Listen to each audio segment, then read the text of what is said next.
நல்ல சொல்லே வெல்லும் சொல். நாம் எதிர்மறையாக சொல்லும் ஒரு சொல் மிகப்பெரிய பாதிப்பை ஏற்படுத்தலாம். நேர்மறையாக சொல்லும் ஒரு சொல் மிகப்பெரிய சாதனையை நிகழ்த்தவும் செய்யலாம். சில சொற்கள் நம்மை வாழ வைக்கும், சில சொற்கள் வீழ வைக்கும். எனவே நல்ல மனிதர்களாக இருக்க விரும்புகிறவர்கள் எப்பொழுதுமே நல்ல வார்த்தைகளை பேச கவனமாக இருங்க. நாம் யார் என்று நம்மை அடையாளப்படுத்துவது நம் வாயிலிருந்து வெளிப்படும் சொற்கள் தான் என்பதை நாம் நினைவில் கொள்ள வேண்டும். ஒரு புத்தகம் ஒன்றில் இப்படி வாசித்தேன். பொறுப்பற்ற ஒரு சொல் சச்சரவை ஏற்படுத்தும். குரூரமான ஒரு சொல் ஒரு வாழ்வை சிதைக்கக்கூடும். கசப்பான ஒரு சொல் காழ்ப்புணர்வை ஏற்படுத்தலாம். முரட்டு சொல் ஒரு மரணத்தை உண்டாக்கும். கருணையான ஒரு சொல் பாதையை செப்பனிடலாம். மகிழ்ச்சியான ஒரு சொல் நாளைய தினத்தை வெளிச்சமாக்கலாம். நேரத்துக்கு உகந்த ஒரு நற்சொல் இறுக்கத்தை தளர்த்தலாம். அன்பான ஒரு சொல் காயத்தை ஆற்றி ஆசீர்வதிக்கலாம். எனவே நம் வாயிலிருந்து புறப்படும் ஒவ்வொரு சொல்லையும் மிக கவனமாக லாவகமாக பயன்படுத்துவது மனித நேயமிக்கவர்களுக்கு மிகவும் அவசியம்.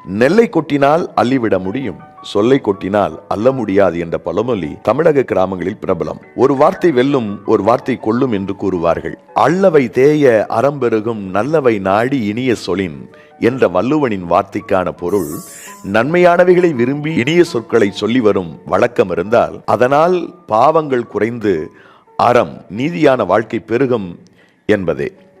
அன்பர்களே, உளவியல் நிபுணர்கள் ஒரு வார்த்தையை பலமுறை தொடர்ந்து நீங்கள் உச்சரித்தால் அது அப்படியே நடந்துவிட வாய்ப்புண்டு என சொல்கின்றனர். புனித விவிலியத்தில் வாயார அறிக்கையிடுவோர் மீட்பு பெறுவர் என குறிப்பிடப்பட்டுள்ளது.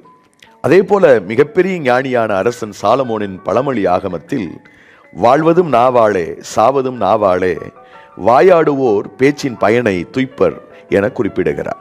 நண்பர்களே, நாம் பேசும் வார்த்தைகள் முதலாவது நமக்கு நன்மை பயக்க வேண்டும். அடுத்து நாம் பேசும் வார்த்தைகள் இச்சமூகத்திற்கு பெரிய நன்மை ஏற்படுத்த வேண்டும். இதை மனதில் நன்கு நிறுத்தி நல்லதையே பேசுவோம். நேர்மறையான விடயங்களை உரக்க பேசுவோம். நமது வாழ்வில் மட்டுமல்ல, நம்மை சுற்றிலும் நல்லதே நடக்கும். நல்ல வார்த்தை நம் வாயிலிருந்து வெளிப்பட வேண்டுமானால் நம் இதயத்தில் சுத்தம் தேவை. நேர்மறையான வார்த்தை நம் வாயிலிருந்து வெளிப்பட வேண்டுமானால் நம் இதயத்தில் நம்பிக்கை வேண்டும். இவ்விரண்டையும் நமக்கு தரக்கூடிய வல்லமையும் ஆற்றலும் பொருந்தியவர்தான் நம் அனைவரையும் நேசிக்கும் ஆண்டவராகிய இயேசு கிறிஸ்து. God bless you.